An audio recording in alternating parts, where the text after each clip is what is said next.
طيب تاني خيار هتلاقيه موجود عندك على الشكل اللي احنا كنا شغالين عليه، او على كلمه المزيد او علامه المزيد اللي انت شايفها فوق دي، هي كلمه المشاريع. طيب المشاريع دي هي عباره عن الحاجات اللي انا اشتغلت عليها قبل كده، اهي كلمه المشاريع. طيب اولا بتلاقي كده الكل، وبعدين بيقول لك المجلدات، وبعدين بيقول لك التصميم، وبعدين بيقول لك الصور. الحاجات اللي انت استخدمتها كلها في كانفا هتلاقيها موجوده هنا بكل سهوله. عندك سحابه تقدر تخزن كم معلومات كويس من الديزاينات بتاعتك. طيب احنا خلينا مثلا اهو ظهر لنا المشاريع اللي انا شغال عليها بكل سهوله وبكل بساطه، مفيش ادنى مشكله. خلينا ان احنا مثلا عايزين نعدل على حاجه فيهم، احنا بنتك بس عليها وبندخل نلاقي نفسنا بقينا جوه الديزاين نفسه، وبنقدر نعدل عليه من غير اي مشكله. طيب عايزين نحذفه مثلا، بندوس على الثلاث نقط اللي موجودين عندك دول، بعدين بتدوس على ارسل المهملات. طيب هنا في تحرير التصميم، طبعا مفيش أي مشكله، ممكن تعمل نسخه من الديزاين اللي انت شغال عليه ده. لو انت عايز تحفظ الشكل ده تخليه موجود كده بجنب، عايز تشتغل تعدل او تشوف تعديلات تانية، او ان انت تبعت نسخه للعميل منه عباره عن لينك او حاجه زي كده، برضه هقول لكم تعملوا ده ازاي. طيب نقل الى مجلد، انت عايز تحطه في مجلد معين، عايز تحط الحته دي في بتاع المدارس، عايز تحط الحاجه دي في كذا وفي كذا. طيب عندنا هنا التنزيل، طبعا مفيش ادنى مشكله، انت عايز تنزل من المكان ده زي ما احنا قلنا، برضو مفيش أي مشكلة. عندك هنا المشاركة أو نسخ الرابط. المشاركة هنا بتاخد لينك تعرض بيه شغلك للعميل، أو إن أنت تخليه يعدل عليه. بتدوس على أي شخص لديه الرابط دي، بتدوس على في الأول هنا بتلاقي بيقول لك توفر صلاحية الوصول لك وحدك. هنا هتغيرها تخليها أي شخص لديه الرابط، هتخليها إمكانية التعديل أو إمكانية التعليق أو العرض فقط. طيب احنا طبعا لو عايز تدي حد ان هو يدخل يعدل على الديزاين مفيش ادنى مشكله، هتدوس على الطريقه اللي احنا قلناها دي في الاول، ثلاث نقط اهم، وبعدين بتاخد نسخ الرابط، وبرده من جوه بتعمل نفس الطريقه نفس الثلاث نقط، مفيش اي مشكله. طيب دي نقطة وعديناها. هنا لو دخلنا مثلا على الصور هتلاقي أي صور تم تحميلها على الابليكيشن أو اشتغلت عليها هتلاقيها موجودة هنا. هنروح طبعا الصور أهي. طيب احنا عندنا صور كتيرة احنا اشتغلنا عليها على المكان ده، وهتلاقيها موجودة كلها بدون أدنى مشكلة. دي كلها صور احنا حملناها على الابليكيشن. طيب عندنا هنا التصميمات، هيجيب لك التصميمات لوحدها اللي انت اشتغلت عليها برضو اهي. كده احنا تقريبا خلصنا نقطة التعديلات أو آسف المشاريع. طيب بعدين هندخل على كلمة العلامة التجارية. العلامة التجارية دي عبارة عن إيه يا صديقي؟ عبارة عن إن إحنا بتحط اللون بتاعك، بتحط اللوجو بتاعك، بتحط الخطوط اللي أنت بتستخدمها. لو أنت عامل مثلا بيدج زينا كده مثلا، إحنا موحدين اللون وموحدين الخط اللي إحنا بنستخدمه، يعتبر في كل الديزاينات بتاعتنا. عندنا مثلا اللوجو بتاعنا بيتحط مباشره على الديزاين اللي احنا شغالين عليه. عندنا الالوان مثبتين ثلاث الوان هم الاصفر والازرق والابيض. عندنا الخطوط، طبعا في خطوط للعناوين الرئيسيه، العناوين اللي بتبقى كبيره، في بعدين العنوان التقديمي اللي هيقدم الفقره اللي احنا هنشتغل عليها، بعدين عناوين يعتبر كده عناوين سنويه، وبعدين عناوين فرعيه، وعناوين لكل قسم، وبعدين النص الاساسي والكلام ده كله زي ما احنا شايفين. عندنا هنا الصور، في صور معينه انا عايز استخدمها في كل ديزاين هتلاقيها موجوده هنا. لو انت طبعا حطيتها للعلامه التجاريه بتاعتك. تصاميم جرافيك مثلا، عندنا كذا ديزاين انا عاجبني بحطهم هنا، ادخل اعدل عليهم مباشره على طول من غير ما ابحث عنهم. عندك هنا بيقول لك قوالب العلامه التجاريه، ممكن تحط قوالب معينه انت جبتها تعدل عليها برضو بنفس الطريقه. طيب هندخل على الحاجه الرابعه اللي هي منسق المحتوى. منسق المحتوى ده مهم جدا. طبعا كلنا مثلا عايزين ننزل حاجات على فيسبوك مثلا عن الايام بتبقى اليوم العالمي للمراه، اليوم العالمي للقطط، اليوم العالمي للشباب، اليوم العالمي للاشخاص اللي مش عارف ايه وهكذا. عندك هنا اليوم العالمي للعمل الخيري مثلا هيبقى يوم 5/9 ان شاء الله. فانت ممكن هنا تروح تضيف، تعمل ديزاين، تبدا الابتكار، وبعدين تخليه موجود في الملف مع الناس دي اللي هي هتعمل، يعتبر هتنزل الديزاينات دي في اليوم ده. طيب كمان ممكن تاخد قالب من القوالب دي جاهز تعدل عليه، مفيش ادنى مشكله. طيب ايه كمان؟ ايه كمان؟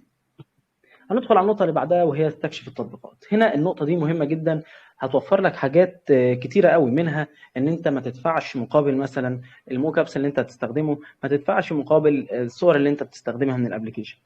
بمعنى احنا عندنا هنا هو عرض لنا كلمه موك ابس، انشاء نموذج موك اب ملهم للمنتجات في مشروعاتك على الابلكيشن. يعني انت بتربطه بالابلكيشن بتاعك، هنا بتقول استخدام في التصميم الحالي او ايا يكن. انت طبعا هتربطه بالفون بتاعك او بالجهاز بتاعك او بالابلكيشن بتاعك، هما الاثنين هتربطهم ببعض مفيش ادنى مشكله.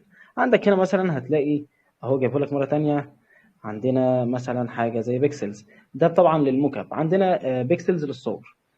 خلينا ان احنا ندخل على الانتاجيه مثلا اهي، هتلاقي جوجل درايف مفيش اي مشكله طبعا. جوجل درايف سهل جدا انت تربطه بيه، تستخدم الصور الموجوده على جوجل درايف مع المكان اللي انت بتبحث عنه. خلينا ان احنا نعمل سيرش مثلا على بيكسلز دلوقتي.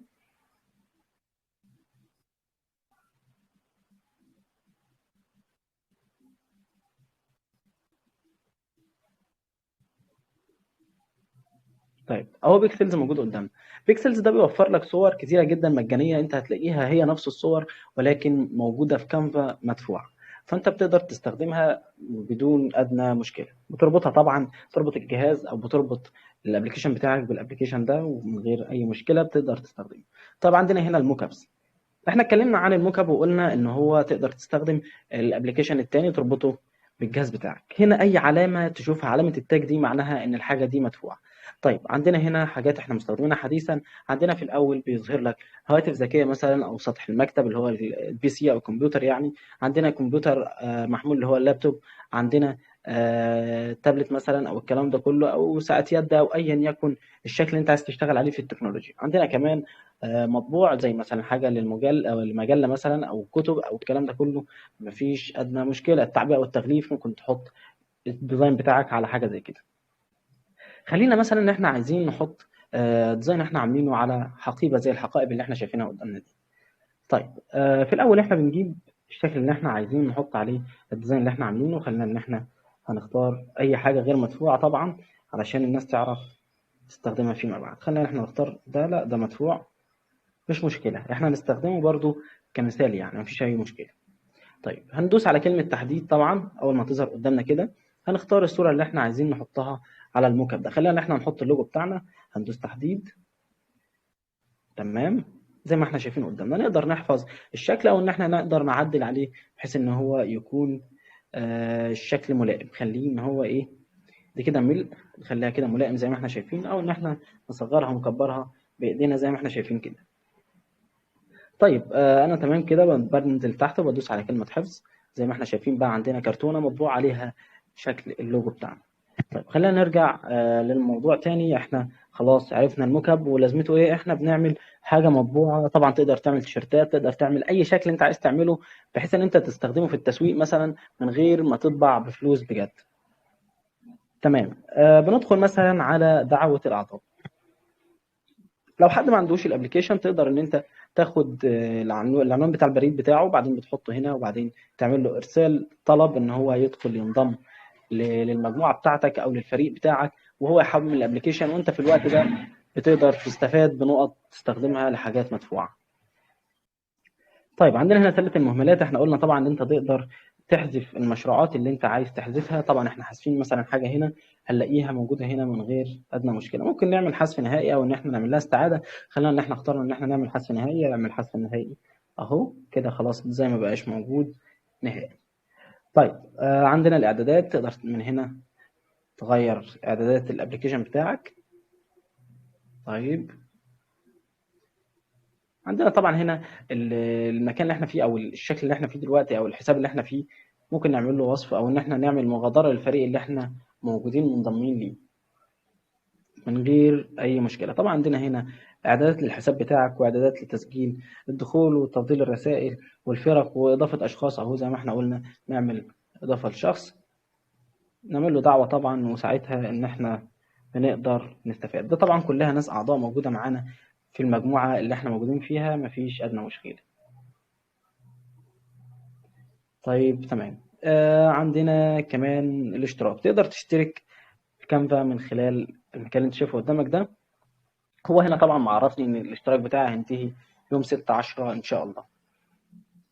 طيب ايه كمان عندنا الفرق، عرضنا الفرق مفيش اي مشكله. سجل الاشتراك، نطاقات، ده كله كلام ملناش علاقه بيه.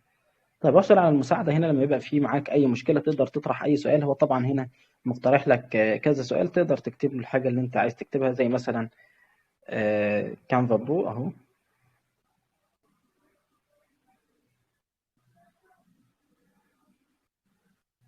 واعمل سيرش هيكلمني عن يديني لينكات طبعا وحاجات فريق وكذا وكذا، تقدر تستخدم كذا عشان توصل لكانفا برو. بيديني تفاصيل اكتر عن الموضوع من غير ما انا اروح اسال اي حد. طيب احنا كده خلصنا الجزئيه يعتبر الاولانيه اللي موجوده معانا في الاتجاه ده.